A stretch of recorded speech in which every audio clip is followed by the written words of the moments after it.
জানিয়ে দেব এই মুহূর্তে হাতে পাওয়া সর্বশেষ গুরুত্বপূর্ণ আপডেট বাংলা সংবাদ। শুরুতেই থাকছে শেখ হাসিনাকে চুপ থাকতে বলায় ডক্টর ইউনূসের প্রতি নাখোশ ভারত। ভারতীয় বার্তা সংস্থা পিটিআইকে সম্প্রতি একটি সাক্ষাৎকার দিয়েছেন অন্তর্বর্তী সরকারের প্রধান উপদেষ্টা ডক্টর মোহাম্মদ ইউনূস। এই সাক্ষাৎকারে সাবেক প্রধানমন্ত্রী শেখ হাসিনা, সীমান্ত হত্যা এবং তিস্তার পানি বন্টন সহ বিভিন্ন ইস্যু নিয়ে কথা বলেছেন তিনি। তবে পিটিআইকে দেওয়া সাক্ষাৎকারটি ভালোভাবে নেয়নি ভারত। ভারতীয় কয়েকটি সূত্র সংবাদ মাধ্যম হিন্দুস্তান টাইমসকে এ তথ্য জানিয়েছেন।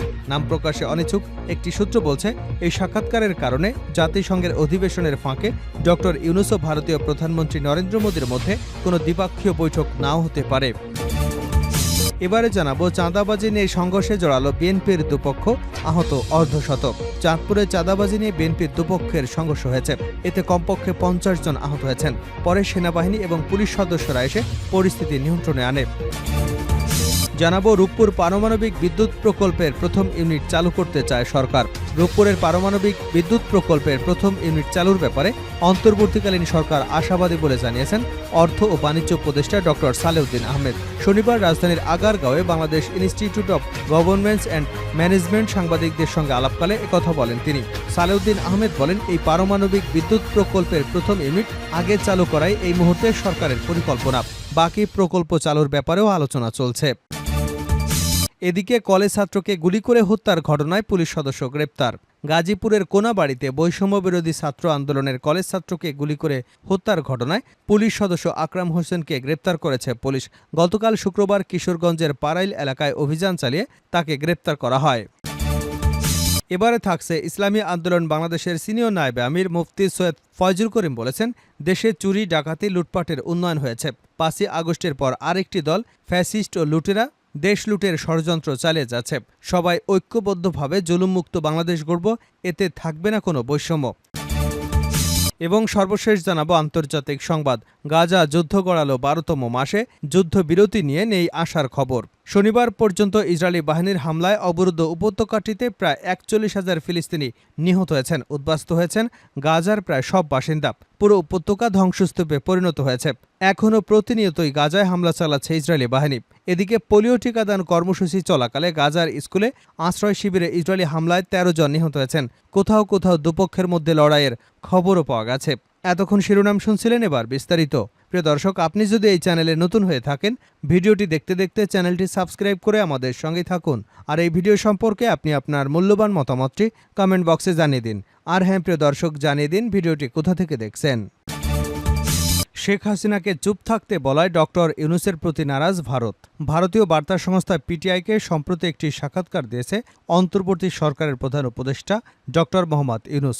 এই সাক্ষাৎকারে সাবেক প্রধানমন্ত্রী শেখ হাসিনা, সীমান্ত হত্যা এবং তিস্তার পানি বন্টন সহ বিভিন্ন ইস্যু নিয়ে কথা বলেছেন। তবে পিটিআইকে দেওয়া সাক্ষাৎকারটি ভালোভাবে নেয়নি ভারত। ভারতীয় কয়েকটি সূত্র সংবাদ মাধ্যম হিন্দুস্তান টাইমসকে এ তথ্য জানিয়েছে।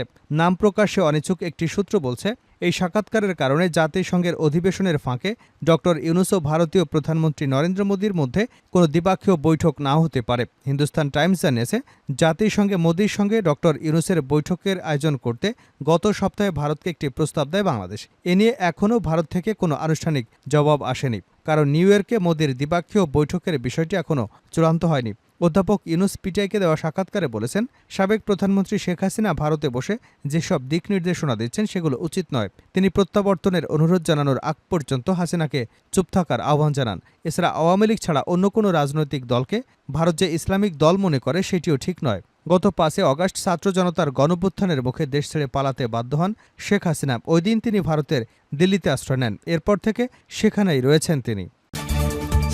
চাঁদাবাজি নিয়ে সংঘর্ষে জড়ালো বিএনপির দুপক্ষ, আহত অর্ধশতক। চাঁদপুরে চাঁদাবাজি নিয়ে বিএনপির দুপক্ষের সংঘর্ষ হয়েছে, এতে আহত হয়েছেন 50 জন।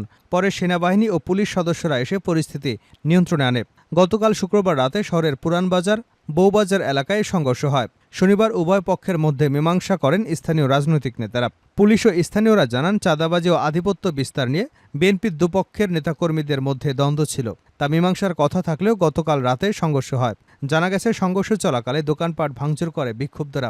সংঘর্ষে আহতদের মধ্যে 35 জন চাঁদপুর 250 শয্যা সরকারি জেনারেল হাসপাতালে চিকিৎসা নিয়েছেন।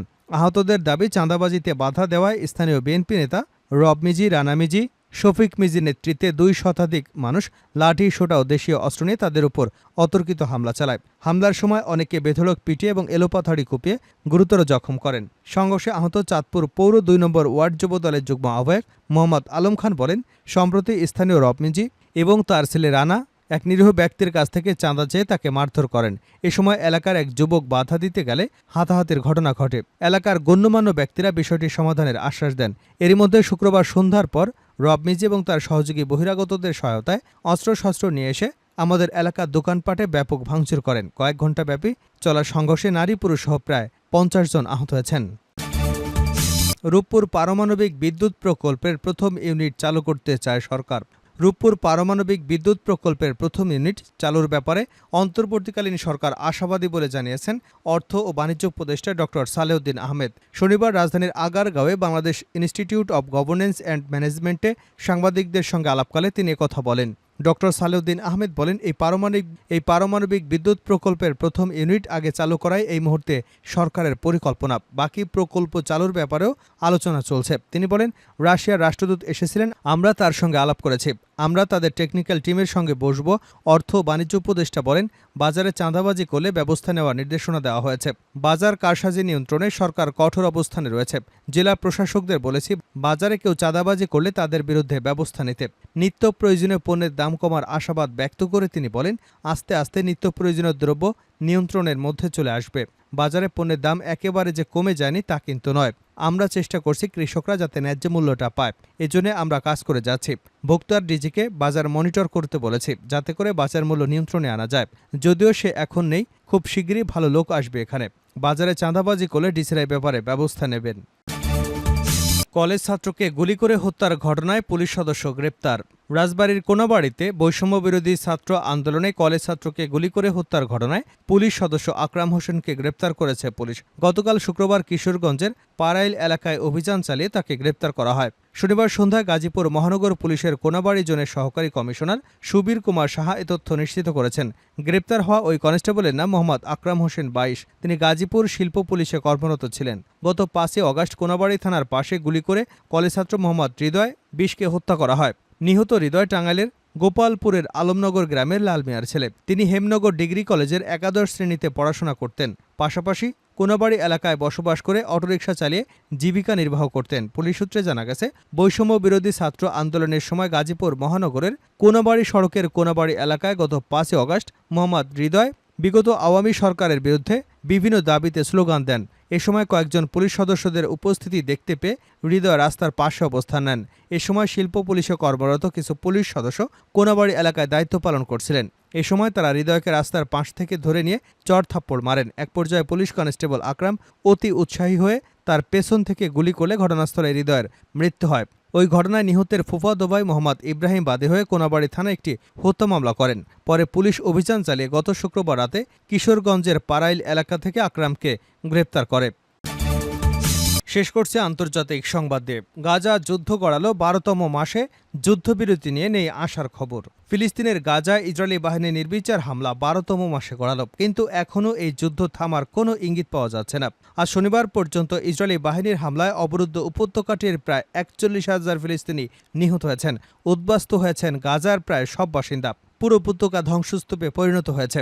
এখনও প্রতিনিয়তই গাজায় হামলা চালাচ্ছে ইসরায়েলি বাহিনী। এদিকে পোলিও টিকাদান কর্মসূচি চলাকালে গাজায় স্কুলে আশ্রয় শিবিরে ইসরায়েলি হামলায় 13 জন নিহত হয়েছেন। কোথাও কোথাও দুপক্ষের মধ্যে লড়াইয়ের খবরও পাওয়া গেছে। তবে মধ্যস্থতাকারীদের বিরামহীন চেষ্টার পরও নতুন করে যুদ্ধবিরতির কোনো সম্ভাবনা দেখা যাচ্ছে না, কারণ যুদ্ধবিরতি নিয়ে দুপক্ষই নিজেদের শর্তে অনড়। ফলে প্রায় 1 বছর হতে চলা এই হত্যা ও ধ্বংসযজ্ঞ কবে থামবে তা নিশ্চিতভাবে বলাই কঠিন। গত বছরের 7 অক্টোবর দক্ষিণ ইসরায়েলে নজিরবিহীন এক হামলা চালায় গাজার শাসক গোষ্ঠী হামাস। সেদিন থেকে গাজায় পাল্টা নির্বিচার হামলা শুরু করে ইসরায়েলি বাহিনী। গাজার স্বাস্থ্য মন্ত্রণালয়ের হিসাবে ইসরায়েলি হামলায় গতকাল নতুন করে আরও 61 জন নিহতের তথ্য পাওয়া গেছে। এ নিয়ে মোট নিহতের সংখ্যা বেড়ে হয়েছে 40,939 জন। আহত নয়তো পঙ্গু হয়েছেন প্রায় 95,000 ফিলিস্তিনি।